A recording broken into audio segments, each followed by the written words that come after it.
sorriso di Dio è il cuore degli uomini. Difficile a credere se pensiamo al cuore dell'uomo oggi, ma sicuramente non impossibile. Lo diceva un vescovo santo, Sant'Alfonso Maria de Liguori. A raccontare e a cantare di lui, Gianni Aversano, buongiorno. Buongiorno. Ciao.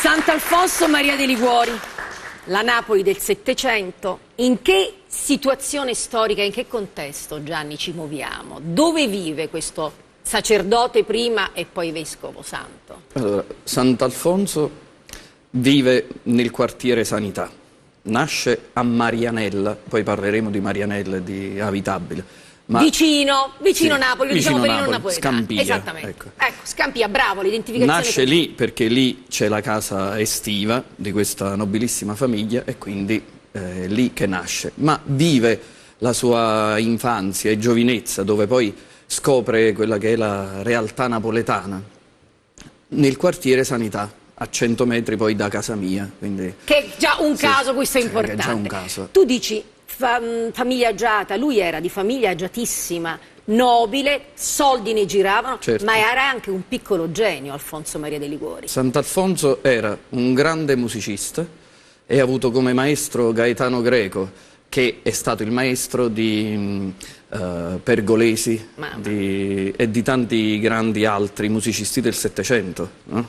E non solo, era un grande pittore e aveva avuto come altro maestro il Solimena.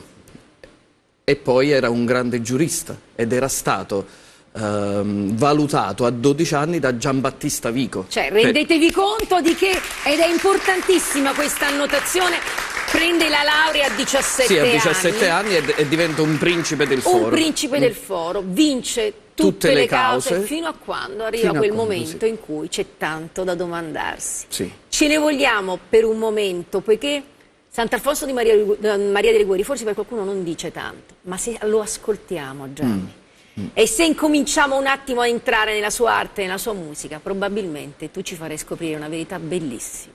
Con che cosa iniziamo stamattina? Cominciamo con l'unico testo di questa tornata qui in italiano. In italiano. Che nel 1750 circa, quindi un anno prima, 100 anni prima della unificazione, Sant'Alfonso scrive questa canzone che già unifica tutta Italia, perché subito è cantata in tutte le parrocchie e pure in Europa, e comincia subito a descrivere quella che è la bellezza di Gesù, innanzitutto dell'innamoramento della presenza di Gesù, perché lui così parlava ai Lazzaroni, cioè viene prima questo sguardo che ti ferisce, che ti colpisce. Quanta modernità in tutto questo. Fermarono i cieli.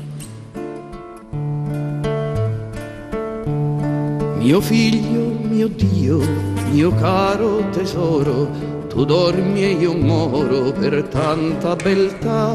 Dormendo mio bene, tua madre non miri, ma l'aura che spiri è fuoco per me. Dormi, dormi,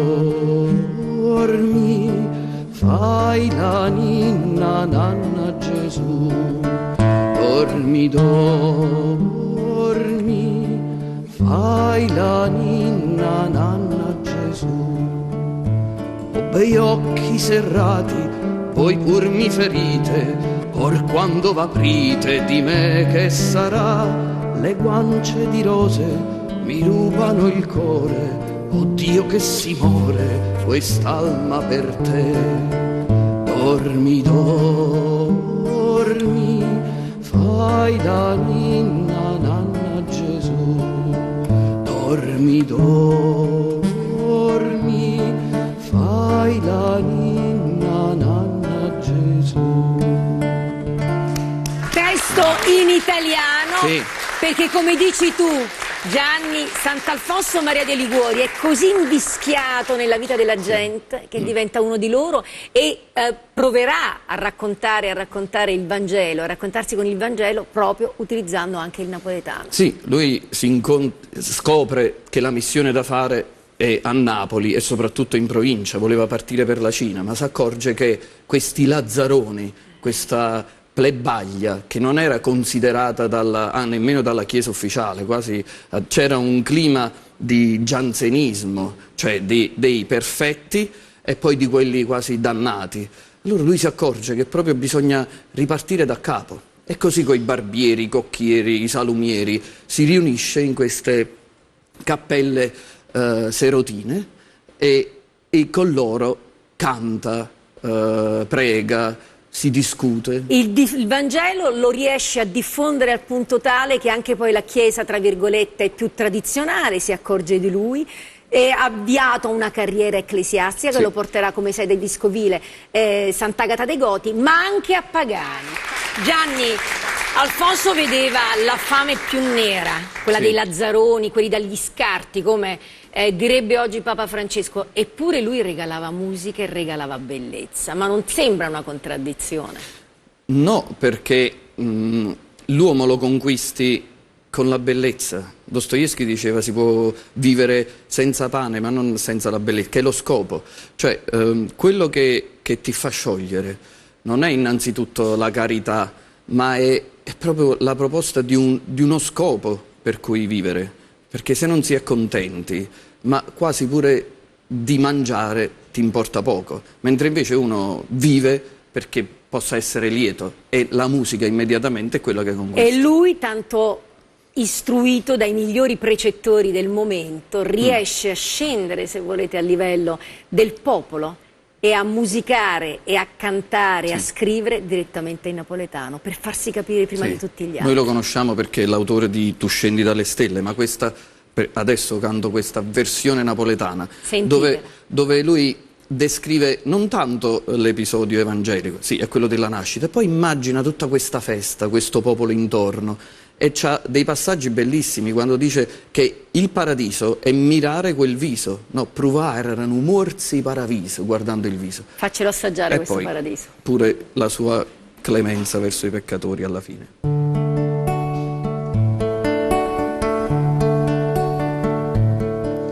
Zum Mann come cievere fruta, Ietter li pastura alla capanna, la trovai a Maria, con Giuseppe a gioia mia, e in chi lo vise, provai a non morsi paravise.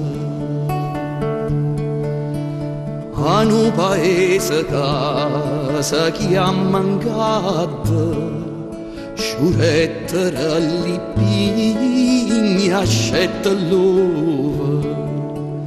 Ninno mio, sapuratiello, rappusciello, d'uva si tu, che tutto amore, fai rocia a bocca e poi ubriaco cuore.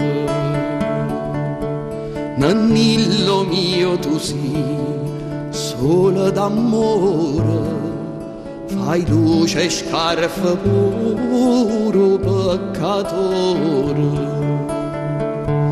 Quando è tutta nera e brutta, come a pesce tanto più, lo tiene a mente, io fai a raventare bello e sprannente. Che meraviglia! E come dicevi c'è posto anche in quel caso per la misericordia nella parte finale. Sì, perché dice quando il peccatore più è nero e brutto, tanto più Gesù se ne cura e lo fa diventare bello e splendido, lo conquista, e questo faceva Sant'Alfonso, li conquistava prima. E a differenza dei farisei, Sant'Alfonso metteva su di sé i pesi più grandi, ma poi con i semplici li aiutava, li sosteneva. Li chiamavano la setta delle costatelle, perché dei monaci ascoltarono questo dialogo che avveniva, che un poveraccio diceva mi hanno regalato 2 costatelle, ma io sto a digiuno, come deve fare? E lui disse mangia, e grazie di Dio, non ti preoccupare. Allora si sentiva parlare di queste costatelle, addirittura dicevano questa era una nuova setta di questi mangioni e la beoni. setta, guardate come, perché è una chiesa la sua profondamente e intimamente connessa con quella che era la vita del tempo, che era una vita molto molto dura. Sì. Tu accennavi alle condizioni di un rione sanità, lo stesso rettore della Basilica ci ha detto si è spostato verso Salerno, del zona salernitano, dove c'è una fame ancora più nera, dove in quelle zone oggi risplende il santuario di Sant'Alfonso Maria dei Liguori. Grazie, veramente ci dobbiamo ritornare, anche perché ad uno storico della musica come te, Gianni, una domanda è d'obbligo, ma l'arte di Sant'Alfonso, a voi, artisti di oggi, che cosa consegna? Ma io devo dire che innanzitutto Sant'Alfonso mi ha permesso di incontrare e diventare amico di due grandi, di Enzo Avitabile e di Ambrogio Sparagna. E noi tre, tra l'altro, straordinari. Noi tre, ecco, abbiamo in quello che facciamo Sant'Alfonso sempre presente. Sì. Ambrogio rifà un po' i motivetti, che magari è il prossimo che esegue, quello più bello.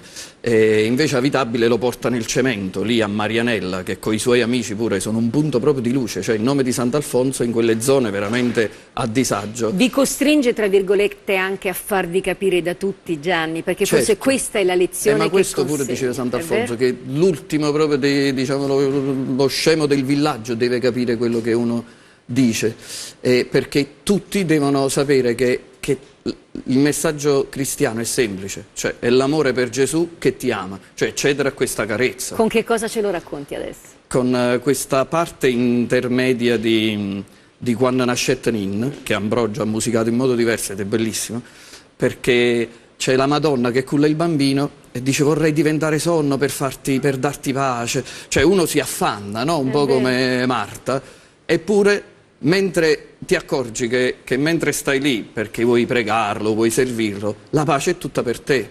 Cioè la preghiera è una carezza che facciamo al nostro cuore, non è un piacere che facciamo a Dio.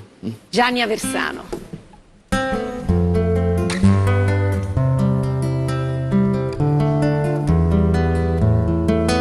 Viene suona dall'uccello, viene a dorma stu nannino, pietà che piccerino, viene suona e non tarda, gioia bella da sto cuore, urria suona a diventare, roce per te fare, sto occhio è bella a addormentare, ma di tu, essere amato, te si fatta bambiniera, sull'amore o su un ariello che dormire te può fare, mentre che te può fare nonno, per te starme arza e buona, t'amo, sta canzone già t'ha fatta doppia, t'amo Dio,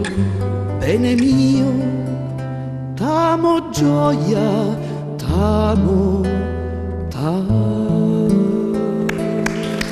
il paradiso di Dio è il cuore dell'uomo, diceva Sant'Alfonso. Grazie a Gianni Aversano di avercelo portato. E adesso, ci lega benissimo, sguardo sempre rivolto verso l'alto, verso il cielo, perché lì è la ricerca di nuovi spazi. Guardate qui dove vi portiamo. Grazie ancora Gianni Aversano.